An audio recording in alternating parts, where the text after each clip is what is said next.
So delegates, are you ready? It is time for the question and answer portion. So let's start with Recto.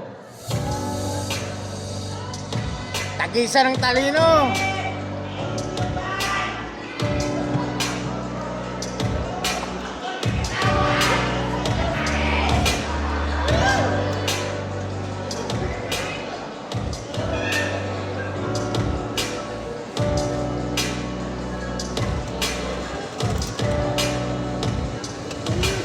Okay, your question is, if you were appointed tourism ambassador for 1 year, what would be the very first project that you would launch to make Manila more vibrant, welcoming, and globally competitive?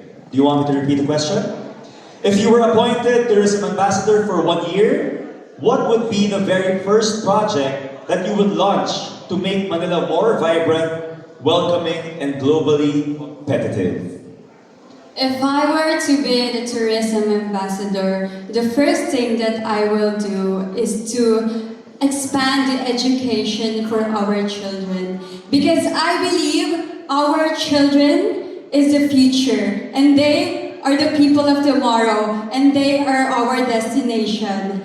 And with that, Manila, maraming salamat po and thank you so much for giving me an opportunity to inspire others, to give hope, and to be one of the ambassadors of the next Miss Manila 2026. Manila, God first, thank you. Alright, thank you so much, Recto. Next up, may we please call on Santa Ana.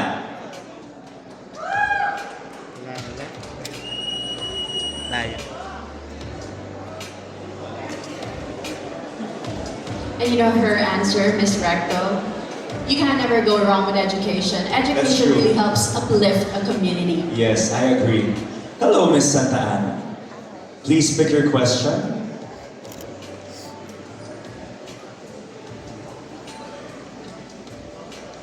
Your question is, Manila is home to centuries-old landmarks and fast-rising developments. What should never change about Manila, even as it continues to grow? Let me repeat. Manila is home to centuries-old landmarks and fast-rising developments. What should never change about Manila, even as it continues to grow? We all know that the world is fast changing. And right now, we have each one of us a responsibility to make Manila and our country great again. And I do believe that each responsibility that we have is to make our heritage alive again. Through the people, through our culture, through our differences. And I know that it must be better if we are more inclusive to our deaf community, to different ages, because in that way we can be better, comfortable, and comfortable place to live in. Thank you. Alright, very well said, Santa Ana. Thank you so much. Next up is Pablo Ocampo. Ano yung idol ko, be? Kung matalino to, be? Idol ko Lahat na, sila be. magagaling sumagot, ha? And protect heritage. True. Is this prime example, Metropolitan Yes. Theater of preserving the heritage of Manila. Yes. Hello, Miss Pablo Ocampo.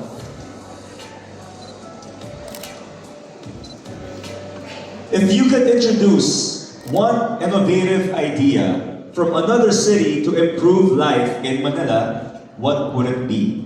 And how would it benefit both residents and businesses? Once again, if you could introduce one innovative idea from another city to improve life in Manila, what would it be? And how would it benefit both residents and businesses? Manila is rich for its culture, history, and it's for diverse people. And if I would make an innovate, I feel like I would advocate for heritage hub incubators. And as someone who's always deeply appreciative for our culture, I would like to work with Renacimiento Manila, which they preserve the heritage houses, and I would love to help our Titicam and Rancimiento to help our youth. And also, as a modern Manilena, I aim to be an inspiration for the youth and as well as providing an innovative idea for our Manila. Thank you. Alright, thank you so much, Pablo Ocampo. And next up, may we please call on Dagupan Extension, Zoe Cameron. Hi Zoe, how do you feel today? I'm feeling really good today. I think I heard one of my fans screaming their lungs out. Over there in the audience, hello and good evening to everyone. Alright, please pick your question.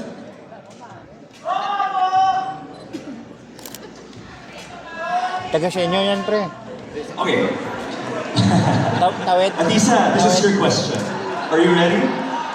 Born ready. Okay, joke lang. Ah? Okay, keeping Manila clean is everyone's responsibility. Beyond government programs, what simple habit do you believe every Manileño should adopt to create lasting change? Once again, keeping Manila clean is everyone's responsibility. Beyond government programs, what simple habit do you believe every Manileño should adopt to create lasting change? I believe the simple habit that every Manileño should adopt is that we should instill in our mindset the spirit of Manila, my Manila, civic pride. Because Manila is not just a place that we live in, it's a place that we need to protect. Simple acts such as conserving water, planting trees, or even proper waste segregation can make a huge difference. If you want to impact globally, let's start globally. And together, this is not just my Manila, your Manila, but our Manila. Together, we can build a greener, brighter future for Manila for the future generation. Balik! Very well said. Thank you so much. Sa madaling salita, clean go. Clean as you go, diba? Alright, so next up, we have Bandaan. Beatrice Santos. Hello, Ito na. Miss Beatrice. Please pick your question.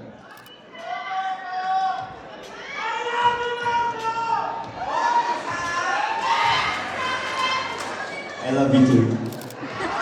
Okay. Manila has welcomed dreamers from every corner of the Philippines.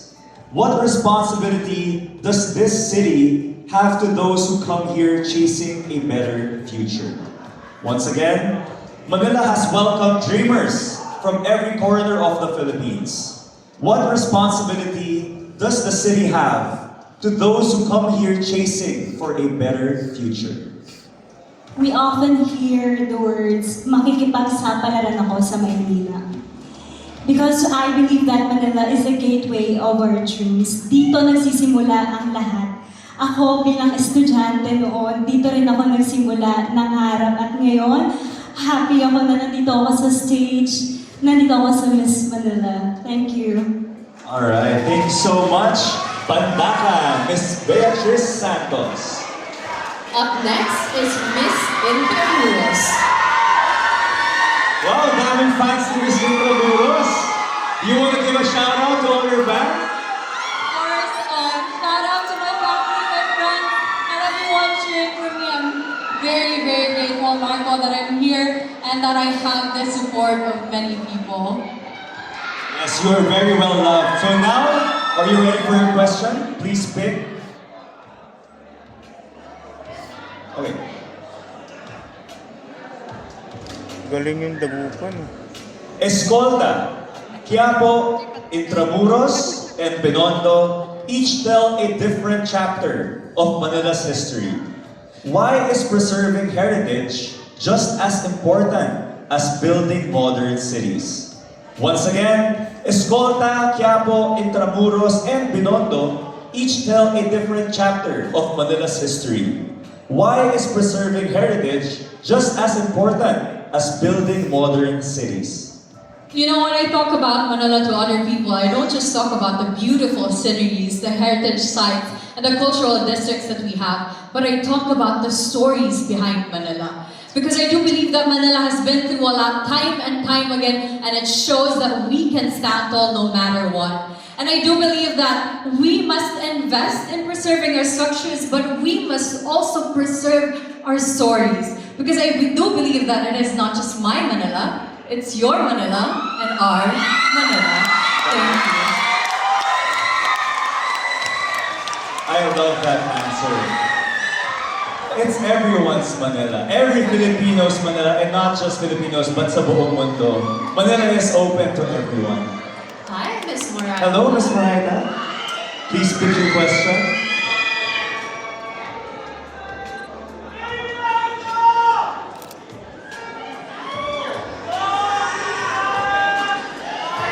If you could bring one friend to only one place in Manila to make them fall in love with the city, where would you take them and why? Once again, if you could bring one friend to only one place in Manila to make them fall in love with the city, where would you take them and why? You know what? Once I was able to study here in Manila, I immediately fell in love with it. I got to see how we have traversed, how we have survived different times.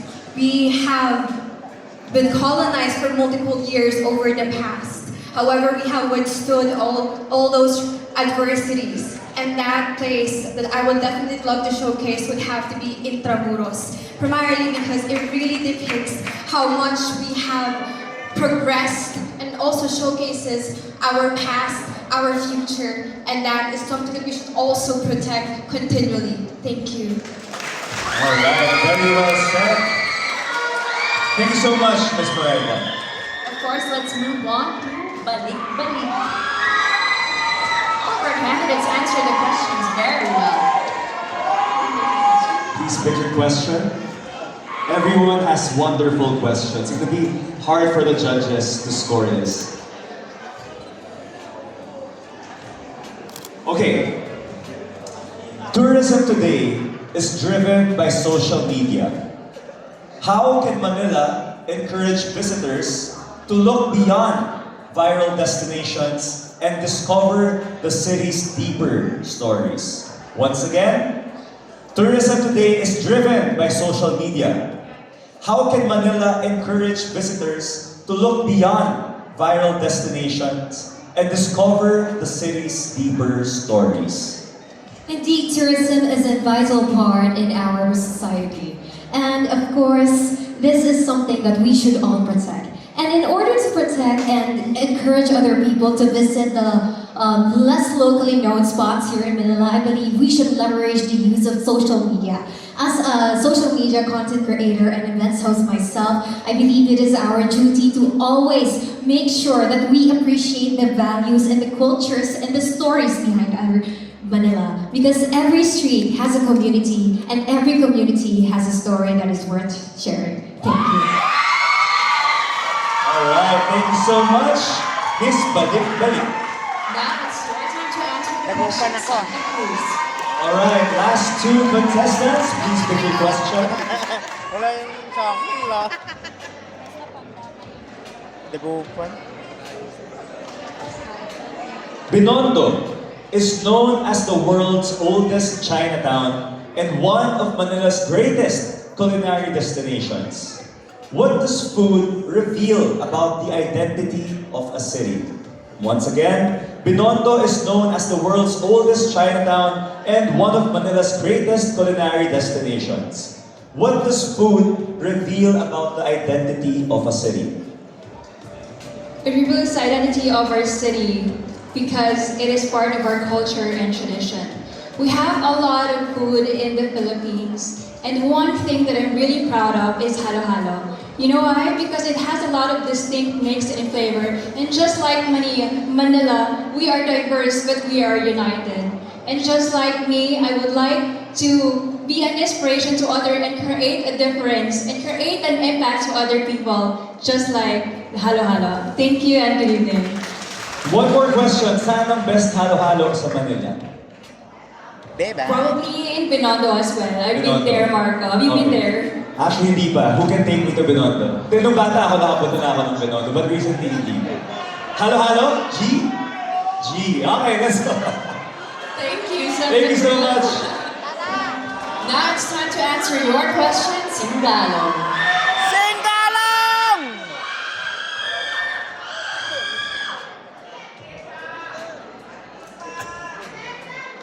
Sige, ikaw muna magbasa.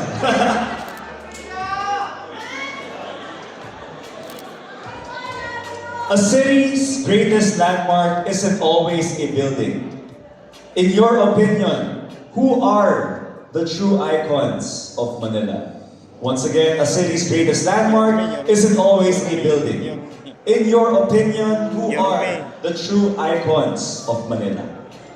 I believe that the true icons of Manila are its people, we Manileños. For the past 4 years of living here in Manila, I met the most amazing people who still found ways to help other people despite having so little themselves. And that is why I want to share this story to the entire city, if not the entire country, because this is the real Manila, my Manila and our Manila. Thank you. Alright, thank you so much, Singalong! And there we have it, ladies and gentlemen. Let's hear it once again for our top 10 semi-finalists. These women have shown us not only beauty and confidence, but also their intelligence, their heart, and their purpose. And of course, while the judges deliberate on one of the most important decisions of the evening, let's head backstage where Mikey is. So Mikey, how is the energy back there? Oh my gosh, Marco and Adisa! I'm telling you, the tension here backstage is just as intense there. Oh, I'm here right now with one of our top 10 semi-finalists, Miss Pablo Campo. After that very intense Q&A, how are you feeling? Dalawa lang Actually, so maganda grateful ni because I'm part of the top 10. Because, you know, I got nervous and after that, you know, it was a great experience after all. First off, congratulations. Is it what you expected? Siyempre, nag-prepare ka na ng meeting, ilang weeks into. Ngayon na nangyari na yung Q&A. Is it what you expected? Honestly, I think yes, I expected it because I joined here because I want to win, of course. Yeah, that's the mindset! Go, girl! Kaya mo yan. Do you feel like you're gonna make it to the top 5? Yeah, obviously. That's the spirit! We'll see you there on stage again, Pablo Campo. Thank you! Now, here naman kasama natin si Miss Tondo. Miss Tondo, among your fellow delegates na nakapasok sa top 10 natin, sino yung bet mo na makakakuha ng crown? Well, it'll be Ate Jubiel and Saluta. Because, sumali po siya before ng Miss Manila when she was 18 years old. And I was very motivated to her kasi I'm just 17 years old. And my dad is like, come back stronger. Thank you. Oh, that's great. Do you know her personally? Like, are you close friends? A little bit. That's cute. Okay. Message for her. What do you want to tell her right now? I love you so much, Ate Jubiel. Yun siya mismo! Diba? Sabi sa inyo, hintay sino sa backstage. Yung may ka-message niya, katinginan niya mismo. Good luck, girl. Ay, good luck, girls! And last cheers sa mga fellow delegates. Good luck, guys. I love you so much. You're so pretty too, Sonda. Thank you so much for that energy.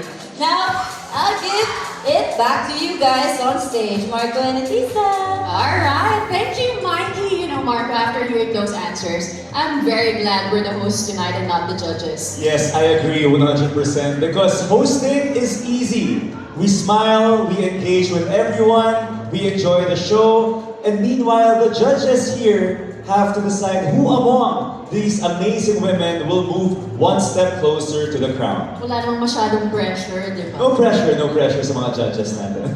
But one thing is certain, tonight our top 10 semi-finalists have proven that beauty is even more powerful when paired with intelligence, purpose, and heart.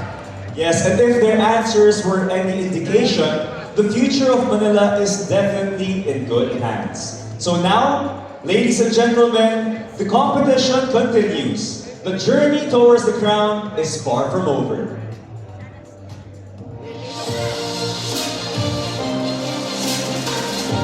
Top 10 finalists, please make their way back to the stage. as we prepare for the next pivotal moment in the competition. Ladies and gentlemen, another round of applause for our top 10 semi-finalists of Miss Manila 2026. They have given their best throughout this competition, but only 5 will demo move forward, sadly. Yes, so delegates, this is the moment that you have all been waiting for. Are you guys ready? I'm ready. I'm sure everyone here is ready. Idol ko ng The Dagupan. judges have made their decision Dagupan and the ng scores Tramuros are ako. in. Now, ladies and gentlemen, in no particular Dagupan ng order, Tramuros. here are our final 5.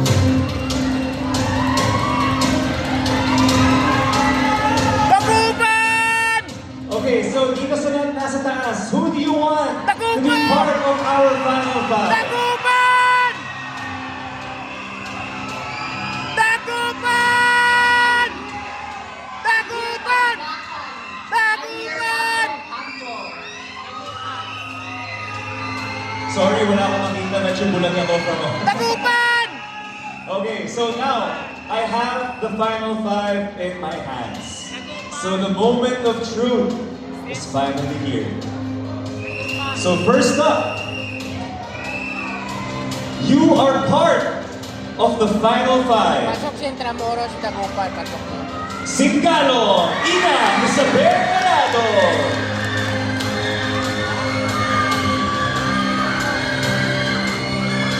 Mahal kasi. You are still in the running to be Miss Manila, Santa Cruz.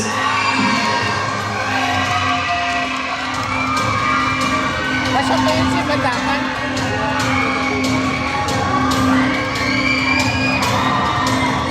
Three spots left. Congratulations because you are part of the final 5. Intramuros! Dagupan Extension, Zoe Cameron. Dalawa na lang, Bandakan, Intramuros. Ito, mananalo to. Last 2 remaining spots. Fourth one goes to Intramuros.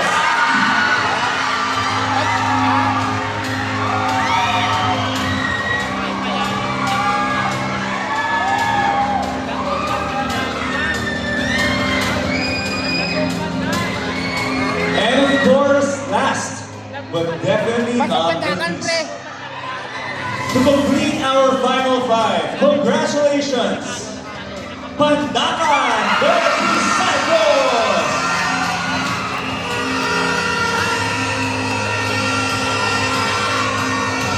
Dalawa ng laban ko, Intramuros, Dagupan. Dagupan ako! Alright, so once again, congratulations to all our final 5 finalists. So ladies, please give all your fellow delegates a warm round of applause. Final 5, ladies, you are now one step closer to becoming the next Miss Manila. You've inspired us with your beauty. You've also impressed us with your intelligence. But now it all comes down to one final opportunity to speak from the heart. At this point, let's call on Mikey on stage to continue with our next segment. Thank you so much, Marco and Lisa. That was intense, wasn't it? How are we feeling tonight? This is my favorite part, guys. It's getting even more intense.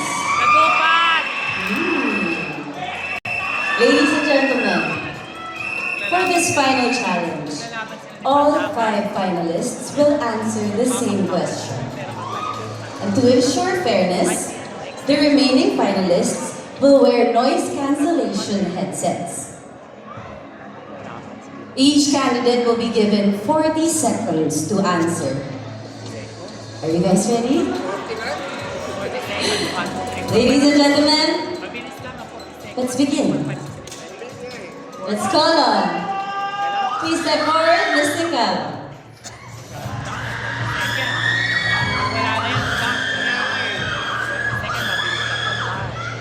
Panda, Dagupan, matalino. Looking so beautiful, Ms. Nika. How are you feeling? I'm feeling really great. You know, it all started started with a dream and I'm finally here in the top 5. Congratulations! I will be repeating the question in Tagalog, but first I'll be reading it in English, okay? If Manila could speak today, what do you think would she say to every Manileño? And what would your reply be? In Tagalog, kung makakapagsalita ang ating lungsod ng Maynila ngayon, ano sa tingin mo ang sasabihin niya sa lahat ng mga Manileño? At ano ang magiging tugon mo? If Manila were able to speak to me, I believe that Manila would say, continue being an inspiration to other people. I have always believed that legal education is a basic human right, and I want to use Miss Manila as a platform in order to reach the lives of other people, in order for them to not left vulnerable. In order to be an inspiration to other people, I will use this advocacy to touch the lives of others. Thank you. Thank you, Ms. Sinalo. Hindi ako sa 5. Please step forward. Lagupan. Santa Cruz.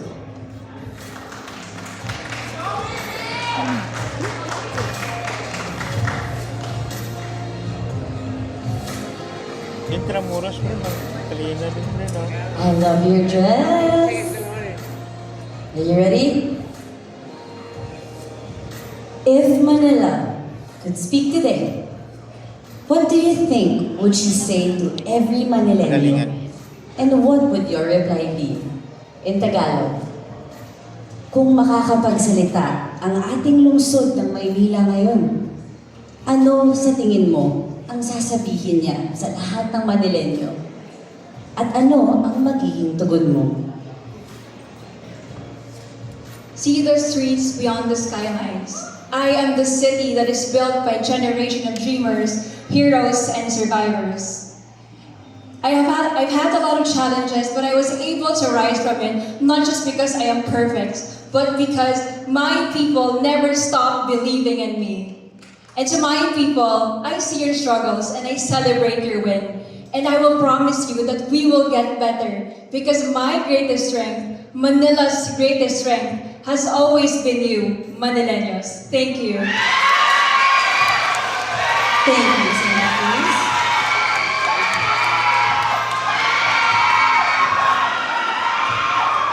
Please step forward. Remove an extension. Wala! Keep on cheering, guys.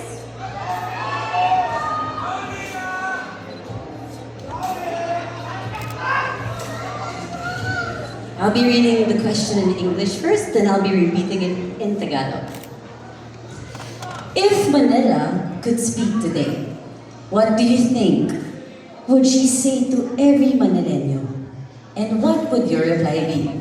In Tagalog, kung makakapagsalita ang ating lungsod ng Maynila ngayon, ano sa tingin mo ang sasabihin niya sa lahat ng Manileño? At ano ang magiging tugon mo? If Manila could speak, she would say, whoever you are and wherever you've come from, you have a place here. Manila is a city of dreamers. Filipinos from all across the nation come here with nothing but ambition and determination. I personally know how that feels because I am one of them. And I am standing here as a living testament that Manila opens its doors to everyone. And regardless of who you are, as long as you have the power to dream, no matter how big that dream is, anything is possible here in Manila. That's why I would like to say to Manila, thank you for accepting me and making my dream come true right in this very moment. Mabuhay ang mga Manileño! Thank you.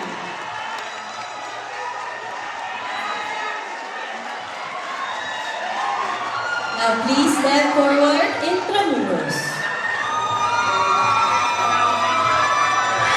Ito din kayo, manumulaban dito eh.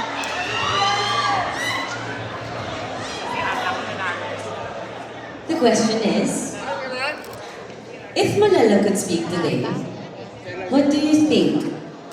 Would she say to every Manileño, and what would your reply be? In Tagalog? Kung makakapagsalita ang ating lungsod ng Maynila ngayon, ano sa tingin mo ang sasabihin niya sa lahat ng Manileño at ano ang magiging tugon mo? Manila for me, it's not just a city, but it is a home.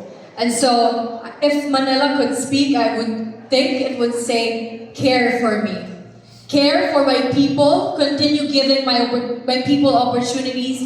Care for my nature, continue caring for it and investing in it. And continue caring for our history. Because Manila that we know now, it is nothing without our rich history. And so I do believe that we must cherish it and we must continue seeing Manila with a fresh set of eyes. Because Manila, as we know, is the great city and the heart of the Philippines.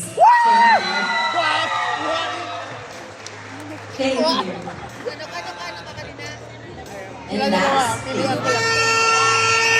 please step forward. Tanda. Laban talaga tayo eh. The question is, if Manila could speak today, what do you think she would say to every Manileño? And what would your reply be? In Tagalog?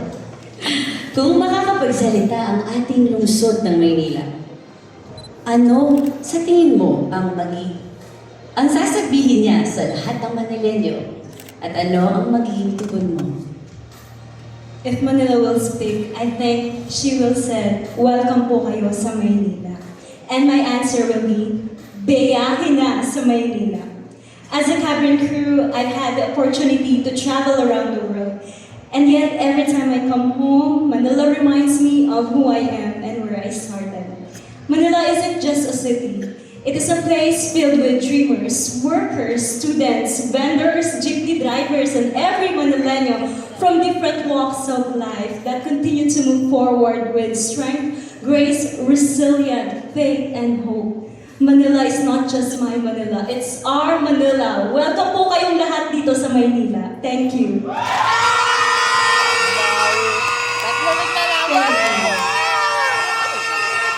Let's hear it once again for our final finalists. Tonight, they have shown their beauty, intelligence, and love for Manila. And while the judges make their final decision, as you can see, they're getting serious here at front.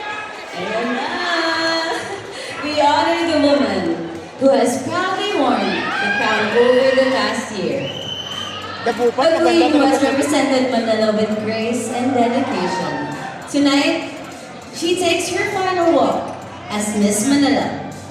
To our final five. Grabe, ito na. This is the moment that we have all been waiting for. The journey that began with women representing the many communities of Manila now comes down to this very moment. In utmost recognition and gratification of the city government of Manila, to all of our delegates, each of our non-winners will be receiving 30,000 pesos. And one by one, we will announce the official title holders of Miss Manila 2026. Okay, so one last question, delegates. Are you ready? Manila, are you ready? Okay, I think they're ready, guys. Yeah, I think they're ready. I can feel it. Yeah, alright, so let us begin with the Miss Manila 2026 second runner-up.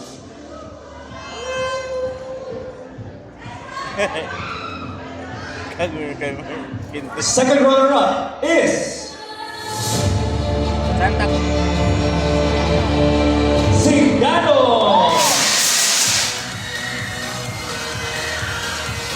Presented by Catherine Warble, Miss Teen Universe Philippines 2026. The winner will receive the 75,000 pesos in cash.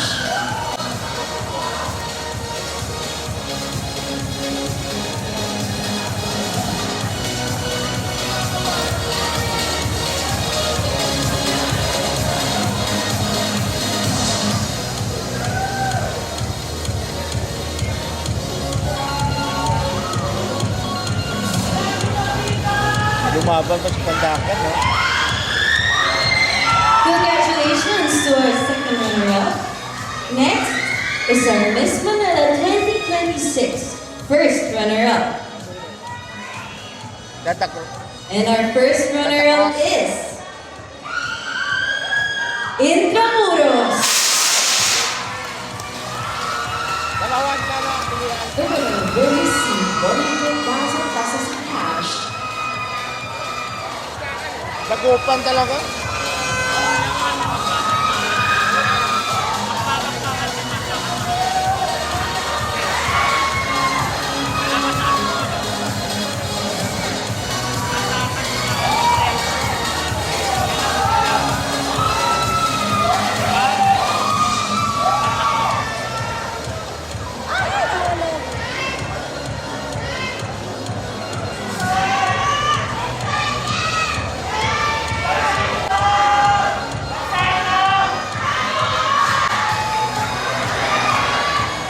Congratulations again to our first runner-up.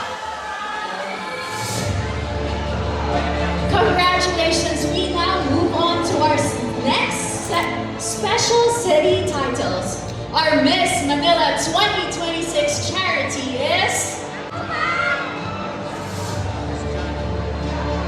Santa Cruz.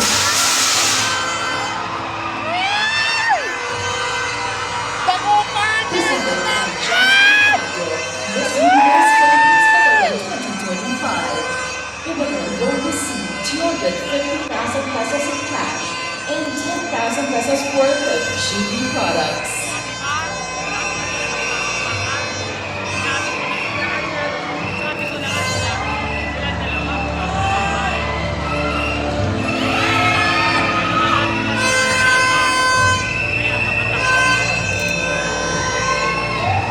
Bumawa sa Pandakan sa unang question, pre, no?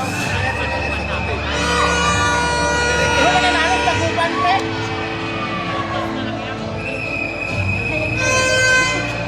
Makulit yung dalawa, no? Sa likod yan. Ladies and gentlemen, we are now down to our final few games. And in a few moments, one of them will become the next ambassador of our capital city. The other will earn the distinction of becoming Miss Manila 2026 Tourism. The girl that we will first announce will be our newly crowned Miss Manila and will proudly represent Manila in Miss Universe Philippines 2027. Miss Manila 2026 will also be the recipient of Miss Levy Resort and Casino. The other candidate will be our Miss Manila 2026 Tourism. And now the moment has finally arrived. Metropolitan Theater, are you ready? All right. Miss Manila 2026 is Dagupan! Dagupan! Dagupan! Pandakan!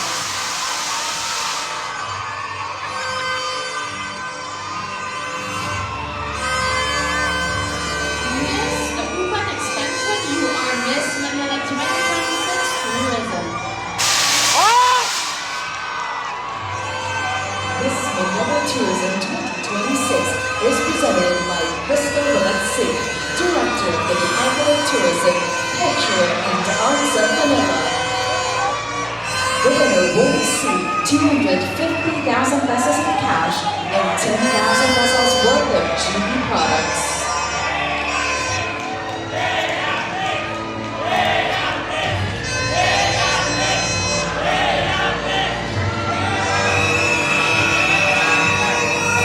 Mamalo po.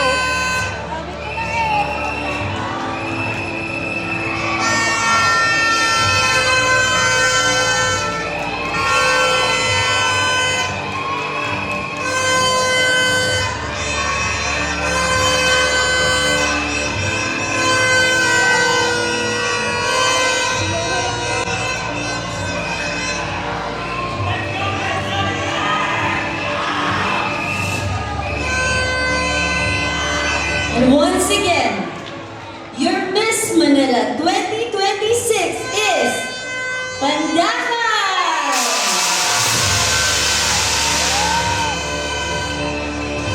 Miss Manila 2026 is presented by Justine Calizarta, Miss Universe Philippines Manila 2026. Bea Miliana Mendorsky, Miss Universe Philippines 2026. And Honorable Francisco Isko Moreno Novadoso, Mayor of the City of Manila. The winner will receive 500,000 pesos in cash, 30,000 pesos worth of GU products, a hotel stay, a 5,000 peso F&B voucher, a token of appreciation from Lavie Resort and Casino.